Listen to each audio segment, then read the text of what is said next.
and do a profile on it finally. So shout out to the Drykages, and we're gonna get into it. Starting off, the ritual monsters. I feel like this is correct. You play 3, the Ben 10.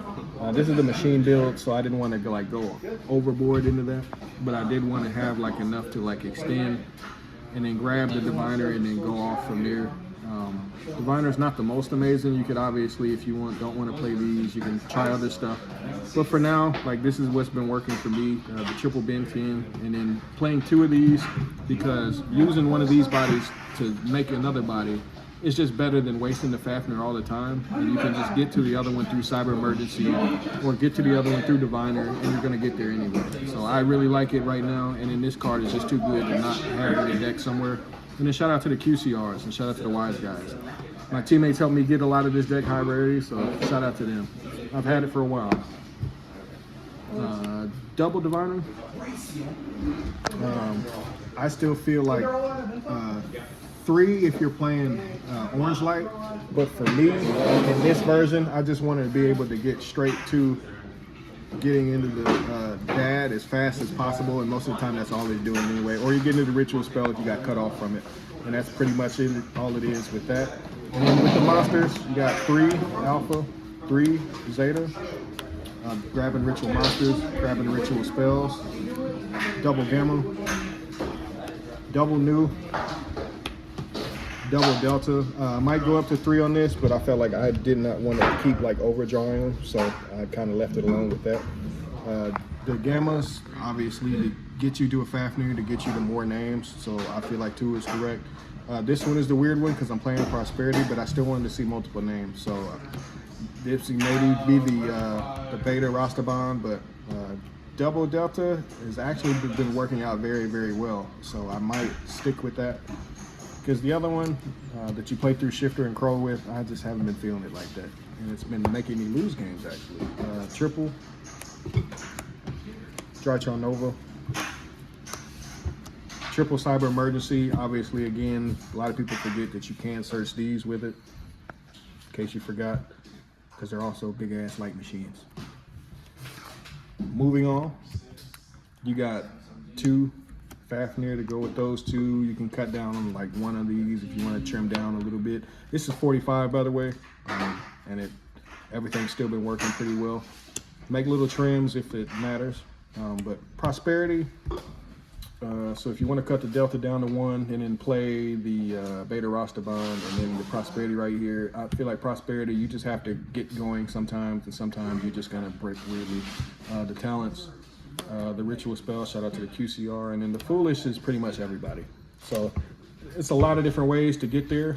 And then the rest of the deck is a theory that the other Drykages and myself and other teammates and testing circles is Orange Light isn't good enough. It's just not.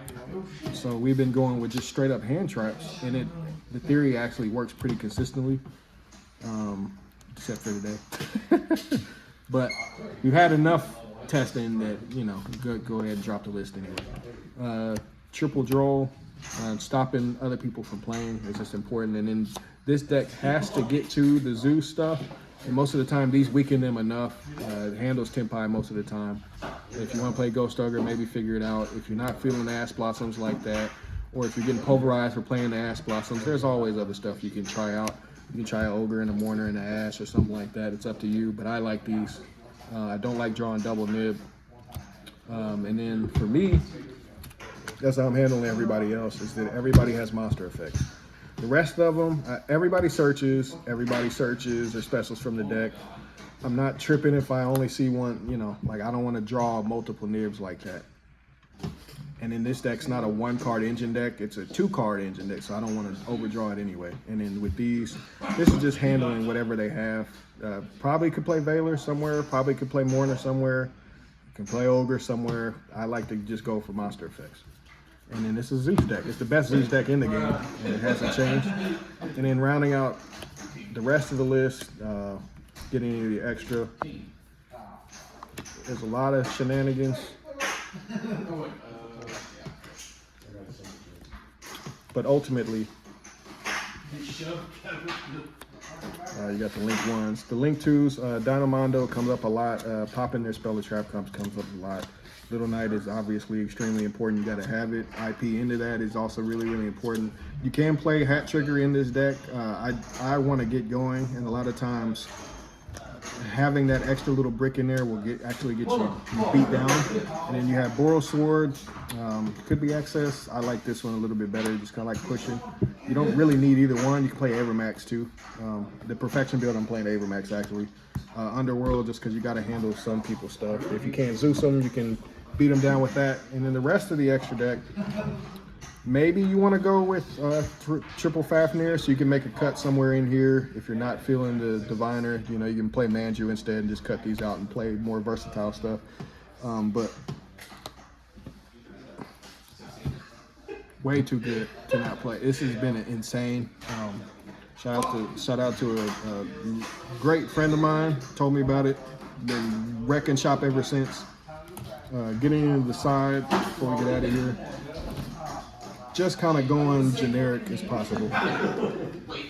And a few other ideas, like, you know,